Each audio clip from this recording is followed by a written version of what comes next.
Hello dear friends, once again welcome back all of you to my channel and you guys are watching Raja's Planet with me, Raja. So friends, आज इस video में मैं आप लोगों के लिए एक बहुत ही अच्छी कहानी लेकर आया हूँ, एक बहुत ही इंटरेस्टिंग कहानी लेकर आया हूँ। अगर आप लोग इस वीडियो में आ ही गए हो तो कोशिश करो वीडियो को लास्ट तक देखने के लिए, और हाँ, बीच में स्किप बिल्कुल मत करना, क्योंकि लास्ट में आप लोगों के लिए मेरे तरफ से एक छोटा सा टास्क है और जो इस वीडियो को फुल देखेगा वही उस टास्क को पूरा कर सकेगा। सो फ्रेंड्स, बिना कुछ टाइम वेस्ट किए चलिए शुरू करते हैं हमारी आज की नई कहानी। सो फ्रेंड्स, आज जो कहानी मैं आप लोगों को सुनाने जा रहा हूँ इसे ध्यान से सुनना और हाँ, समझने की कोशिश जरूर करना। हो सकता है ये जो कहानी मैं आपको सुनाने जा रहा हूँ इससे आपको आपकी जिंदगी के बहुत सारे जवाब मिल जाए।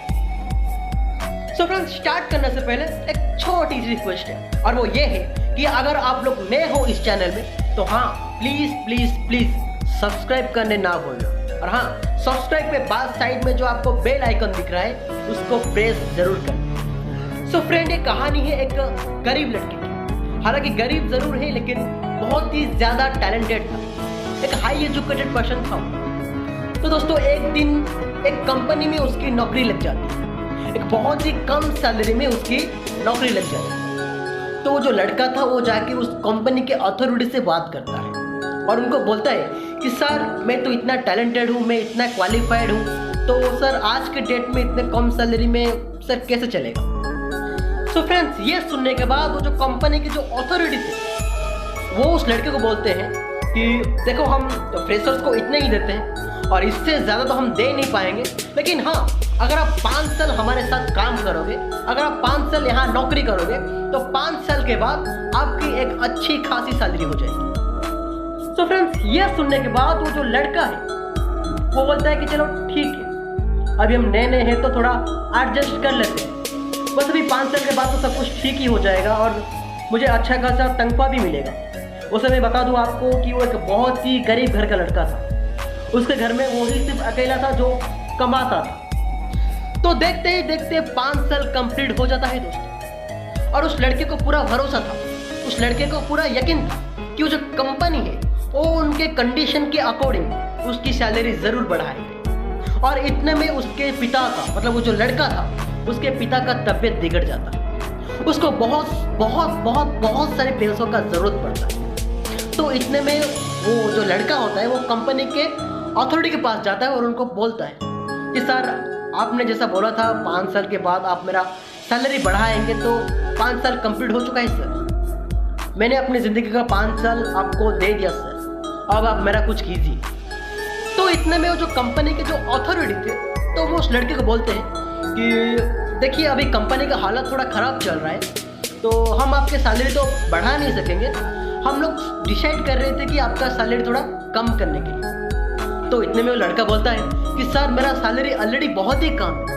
और इससे ज़्यादा कमा के आप और कितना करोगे। तो ये सुनने के बाद वो जो कंपनी के जो अथॉरिटी होते हैं तो वो उस लड़के को बोलते हैं कि देखिए, हम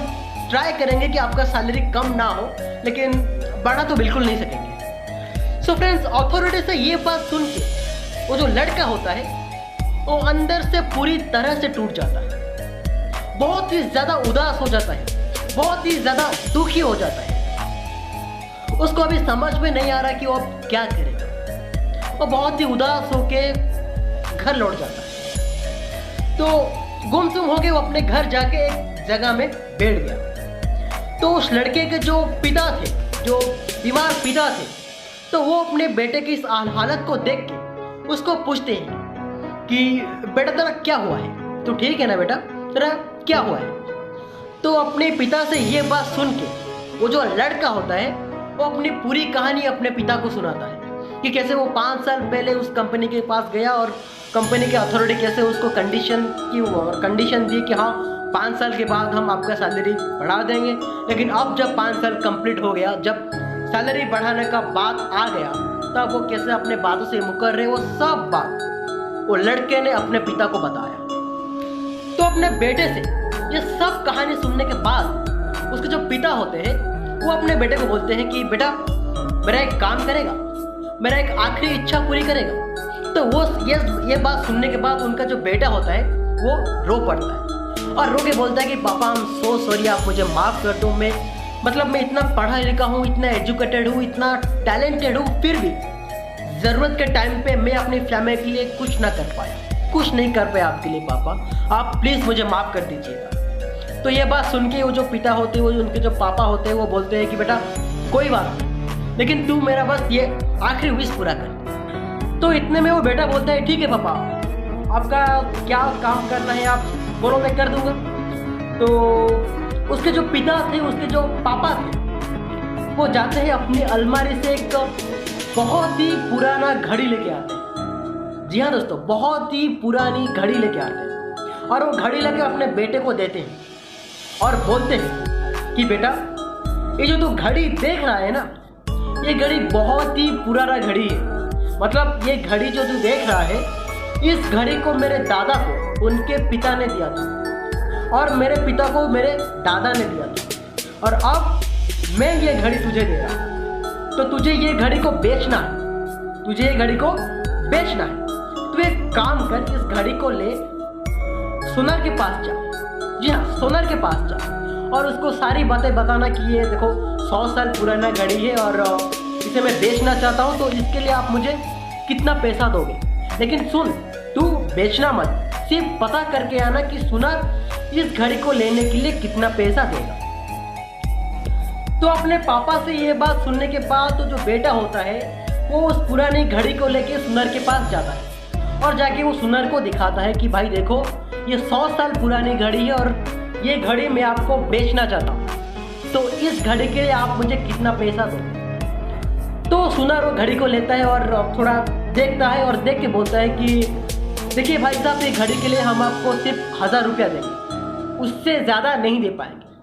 तो लड़का बोलता है कि देखो भाई, ये 100 साल पुराना घड़ी है, आप 1000 रुपया दोगे। तो सुनार बोलता है कि देखो भाई,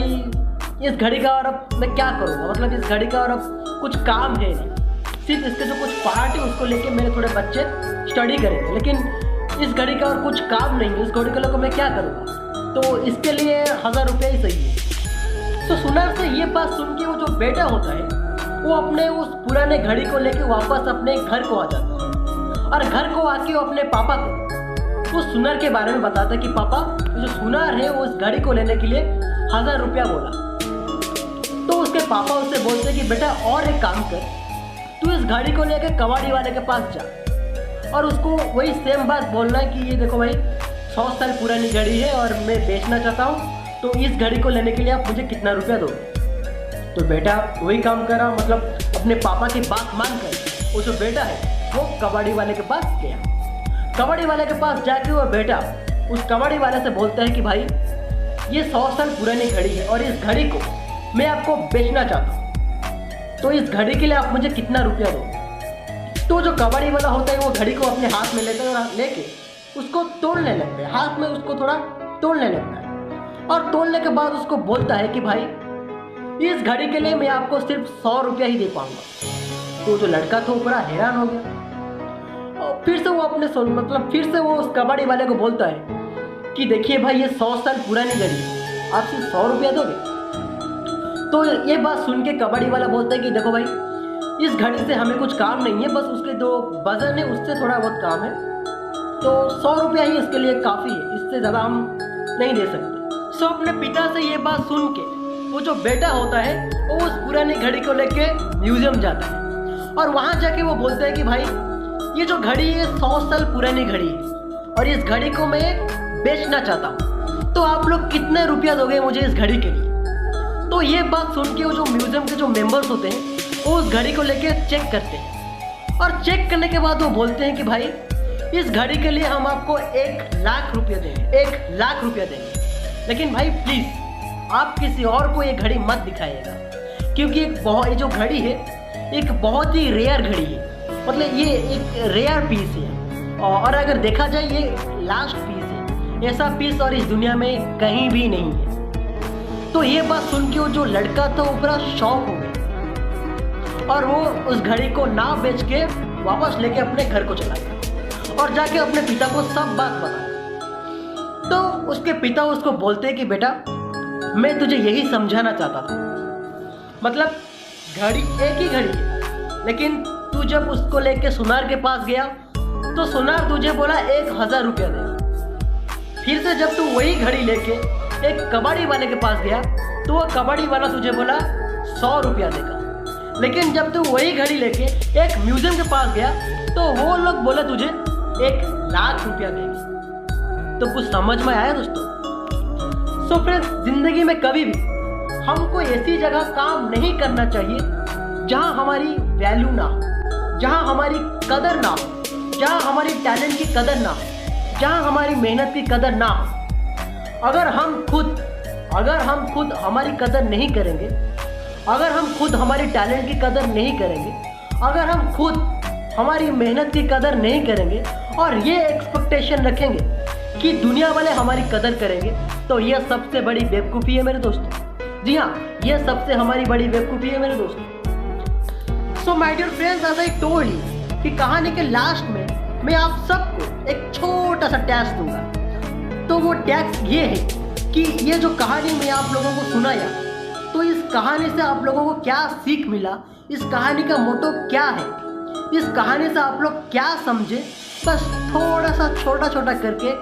कमेंट बॉक्स में ज़रूर बताइएगा। और हाँ, जिसका भी कमेंट मुझे सबसे ज़्यादा अच्छा लगे, जिसका भी आइडिया मुझे सबसे ज़्यादा अच्छा लगे, उसके कमेंट को मैं मेरे अगले वीडियो में आप सबके साथ शेयर करूँगा। और हाँ, लास्ट में एक और बात मैं फिर से आपको रिपीट करना चाहता हूँ दोस्तों, प्लीज़ प्लीज़ प्लीज़ मेरे इस वीडियो को ज़्यादा से ज़्यादा प्यार दीजिए, ज़्यादा से ज़्यादा लाइक दीजिए, कमेंट दीजिए। और हाँ, अपने सारे रिलेटिव से, अपने सारे फ्रेंड सर्कल में इस वीडियो को शेयर करिए। और हाँ, सबको सब्सक्राइब करने ज़रूर बोलिएगा। बाय बाय दोस्तों।